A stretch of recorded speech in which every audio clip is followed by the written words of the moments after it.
राम राम मंडळी, काय म्हणते मार्केटमध्ये सध्या बऱ्यापैकी अनसर्टनिटी चालूच आहे. काल जर तुम्ही युएस मार्केट बघितले तर मिक्स्ड काइंड ऑफ रिॲक्शन्स होते युएस मार्केटचे.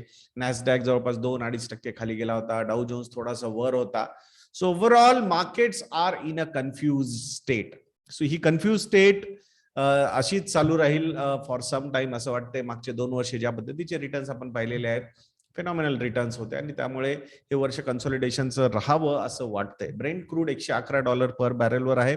युएसची 10 इयर जिसे की 2.76% वर आलेली आहे, म्हणजे खाली आलेली आहे. याचा अर्थ काय, डिमांड त्या सिक्युरिटीसाठी वाढत आहे, म्हणजे investment in debt asset class सध्या वाढताना दिसत आहेत. इंडियाची 10 इयर जिसे की इज ॲट 7.36%, कालच्या कंपॅरिझन मध्ये 2 बेसिस पॉईंटनी ती खाली आलेली आहे. इंडियाचं market cap to GDP ratio 107%, 107% आहे. काल पण मार्केट निगेटिव्हच होते, त्यामुळे त्याच रेंजमध्ये सध्या market cap to GDP ratio आहे. पी रेशो निफ्टी 50चा 20च्या खाली गेलेला आहे, 19.87. सेन्सेक्स आहे 22.03. रुपी डॉलर इक्वेशन बघितलं तर $1 इज इक्वल टू 77.51, ₹77.51. आणि डॉलर इंडेक्स आहे 101.76, म्हणजे तो सुद्धा खाली आलेला आहे. सो ओव्हरऑल वर्ल्ड मध्ये युएसची जी करन्सी आहे, युएस डॉलर, ती सध्या दुसऱ्या करन्सीच्या अगेन्स्ट थोडीशी डेप्रिशिएट कन्सिस्टंटली होताना आपल्याला दिसत आहे.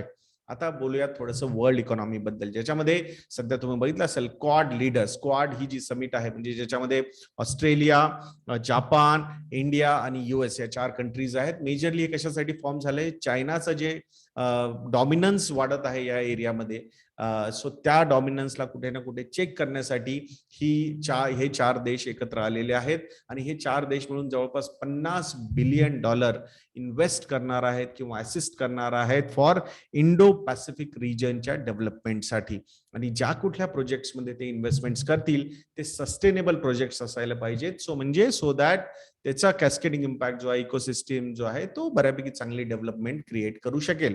प्लस या रिजन मधले ज्या कुठल्या कंट्रीज सध्या प्रॉब्लेम मधून जात आहेत, जसं की डेटचे प्रॉब्लेम्स म्हणा किंवा overall crisis, economic crisis, for example Sri Lanka, त्यांनी नाव नाही घेतलंय, पण श्रीलंका सारख्या कंट्रीज, सो त्यांना सुद्धा ते असिस्ट करतील how to manage that debt. And if required the funding will also be release to these countries. तो या गोष्टी करणं का गरजेचं आहे, नाहीतर अशा वेळेस, ज्या वेळेस या कंट्री प्रॉब्लेम मध्ये असतात, त्यावेळेस normally in a way China येतं आणि इतकं जास्त आपलं प्रेशर क्रिएट करतं आणि डिपेंडन्स क्रिएट करतं.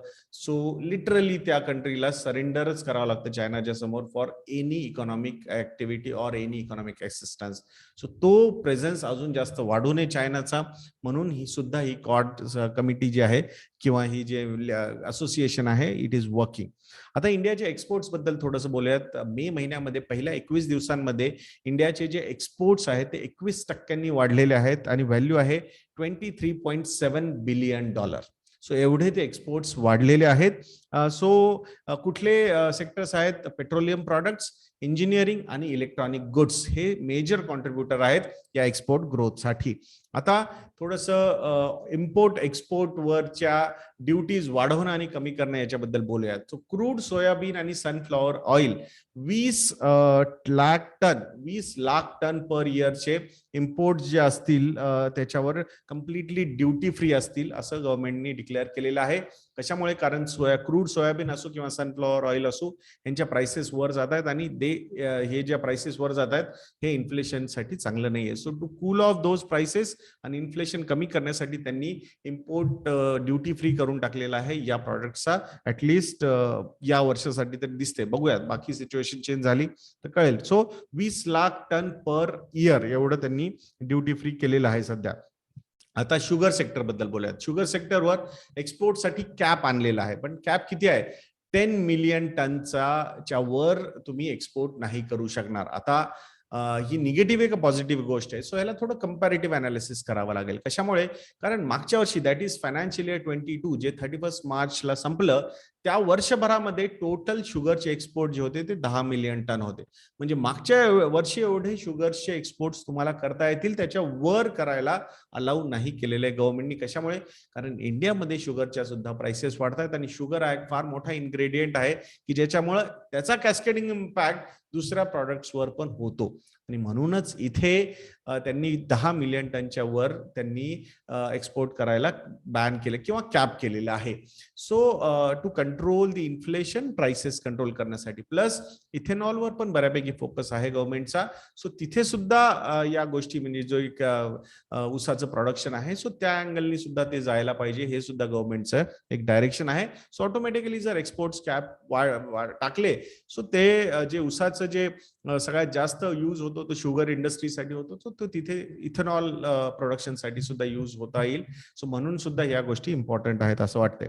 आता पब्लिक सेक्टर बँक्स बद्दल बोलूयात, म्हणजे SBI, union bank of India, bank of Maharashtra, bank of India, Punjab national bank, या ज्या बँक्स आहेत, सो या बँकांनी जवळपास 8,000 कोटी रुपयांचा डिव्हिडंड जो आहे तो गव्हर्नमेंटला दिलेला आहे फायनान्शियल इयर 22 मध्ये. अजूनही काही बँक्स आहेत, बँक ऑफ महाराष्ट्र सारखी आपली बँक जी आहे ती त्यांचे डिव्हिडंड अजून डिक्लेअर झालेले नाहीत. मला वाटते आज ते डिव्हिडंड डिक्लेअर करतील, कळेल. सो जवळपास 8,000 कोटी रुपयांचा डिव्हिडंड या पब्लिक सेक्टर बँक्सनी गव्हर्नमेंटला दिलेला आहे. मागच्या 5-6 वर्षात हे पहिल्यांदा होत आहे. म्हणजे ज्या पेन मधून हे पब्लिक सेक्टर बँक्स गेलेले आहेत त्याच्यामुळे बऱ्यापैकी प्रॉब्लेम्स क्रिएट झाले होते. ऍक्च्युली कॅपिटल रिक्वायरमेंट यायची, रादर दॅन डिव्हिडंड पे आउट गव्हर्नमेंटलाच यांच्यामध्ये पैसे टाकावे लागायचे. तर कुठे ना कुठे सिच्युएशन चेंज होताना दिसते.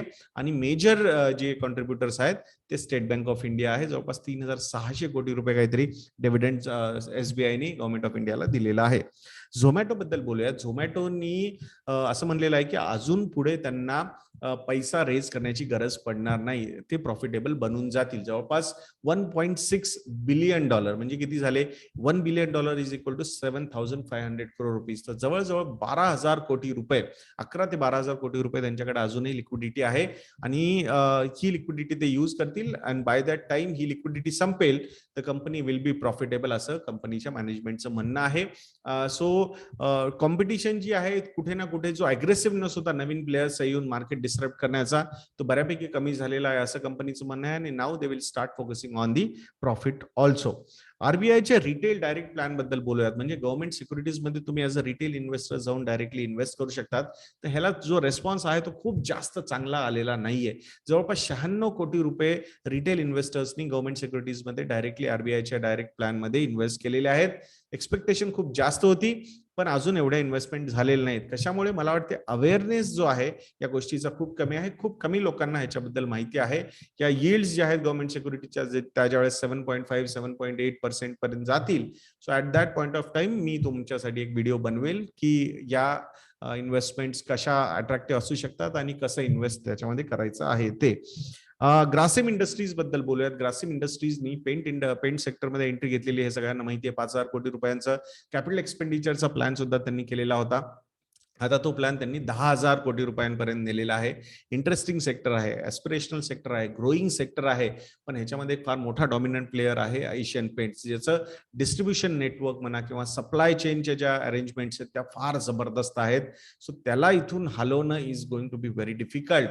पण ओव्हरऑल ग्रोईंग सेक्टर आहे, तो ऑपॉर्च्युनिटीज आहेत. पण आता हे कसं त्याला हलवणार हे सुद्धा बघण्याची गरज आहे. ती पोझिशन जी आहे मागच्या 2 वर्षात अजून जास्त स्ट्रॉंग झालेली आहे एशियन पेंट्सची, कारण जे रिलेशनशिप त्यांनी डिस्ट्रीब्युटर्स, डीलर्स बरोबर बनवलेले आहेत, at right point of time financial assistance देणं वगैरे, किंवा प्रॉडक्ट सप्लाय चेननी बरोबर वेळेवर पोहोचवणं, या गोष्टी एशियन पेंट्सला ज्या जमलेल्या आहेत त्या अजून बाकी कंपनीजला एवढ्या जमलेल्या नाहीयेत असं वाटतंय. आणि म्हणूनच मार्केट लीडर पोझिशन आहे एशियन पेंट्सची, जी ते अजून जास्त इम्प्रूव्ह करण्याचा सुद्धा प्रयत्न इथे करत आहेत. बघूयात, इंटरेस्टिंग सेक्टर आहे, ग्रोईंग सेक्टर आहे. सो ही एक बिझनेस केस स्टडी वॉच करायला काही हरकत नाहीये. फ्युचर ग्रुप 4 कंपनीज आहेत फ्युचर ग्रुपच्या, ज्या Q4 FY 2022 चे रिझल्ट डिक्लेअर नाही करू शकत आहेत. कशामुळे? कारण इंडिपेंडेंट डायरेक्टर्सच नाही आहेत त्यांच्याकडे. सो बोर्ड मीट जर तुम्हाला घ्यायची जर इंडिपेंडेंट डायरेक्टर्सच नसतील तर you will not be able to complete your result declaration formalities. So मला वाटतं बँकरप्सीच्या दिशेने अजून एक पाऊल फ्युचर ग्रुप घेताना दिसत आहे. बँकरप्सी आता अवॉइड होणं शक्य नाहीये. This company is going to be a bankrupt company. So banks will take care of the asset sale and all those things. GIC Singapore ही जी एक प्रायव्हेट इक्विटी फंड आहे, म्हणजे की कंपनी आहे सिंगापूरची, गव्हर्नमेंटचं ओन्ड हा फंड आहे. सो ते जवळपास 2195 कोटी रुपये इन्व्हेस्ट करणार आहेत Aditya Birla retail and fashion या किंवा Aditya Birla fashion and retail या कंपनीमध्ये. कशामुळे? कारण एक तर हे अपॅरल मार्केट जे आहे ते फार ग्रोईंग सेक्टर आहे. डिस्पोजेबल इन्कम वाढताना दिसते इंडियामध्ये. यंग पॉप्युलेशन, डेमोग्राफिक डिव्हिडंड फार जबरदस्त आहे. ॲस्पिरेशन फॉर ब्रँड्स पण फार जबरदस्त आहे सध्या इंडियामध्ये. आणि मिडल क्लास जे आहे ती ग्रोईंग मिडल क्लास कॅटेगरी सुद्धा आहे इंडियात. सो या सगळ्या गोष्टी बघितल्या तर डेफिनेटली अपॅरल सेक्टरसाठी फार बेनिफिशियल आहेत आणि म्हणूनच ग्रोथ जी आहे या सेक्टरमध्ये ती चांगली दिसते. सो इन अ वे हे एक प्रूफ आहे की बाबा असे मोठे इन्व्हेस्टर्स ज्यावेळेस येऊन अशा कंपनीजमध्ये इन्व्हेस्टमेंट करतात. सो या इंडस्ट्रीला, या सेक्टरला तुम्ही रडारवर ठेवायला काहीच हरकत नाही असं मला वाटतंय. सो मित्रांनो, कसा वाटला तुम्हाला आजचा हा आपला एपिसोड हे कमेंट सेक्शन मध्ये लिहायला विसरू नका. आणि जर तुम्हाला वाटत असेल की आम्ही चांगलं काम करत असू तर आमची रिसर्च प्रोडक्ट्स मॉडेल पोर्टफोलिओजला जर तुम्हाला सबस्क्राईब करायचं असेल, investedna.in ला व्हिजिट करा आणि मराठी हा प्रोमो कोड यूज करा. तुम्हाला आमच्या मॉडेल पोर्टफोलिओजवर 45% डिस्काउंट मिळेल. मात्र 5,500 रुपयामध्ये तुम्ही आमच्या 11 मॉडेल पोर्टफोलिओ सबस्क्राईब करू शकाल. मग तुमच्या रिस्क प्रोफाईल प्रमाणे you can decide where to invest, how much to invest. So आशा करतो की तुम्ही नक्की investedna.in ला व्हिजिट करून आमचे मॉडेल पोर्टफोलिओ सबस्क्राईब कराल. व्हिडिओला लाईक करायला, शेअर करायला आणि चॅनलला सबस्क्राईब करायला विसरू नका. नेक्स्ट व्हिडिओमध्ये भेटूयात. जय हिंद, जय महाराष्ट्र.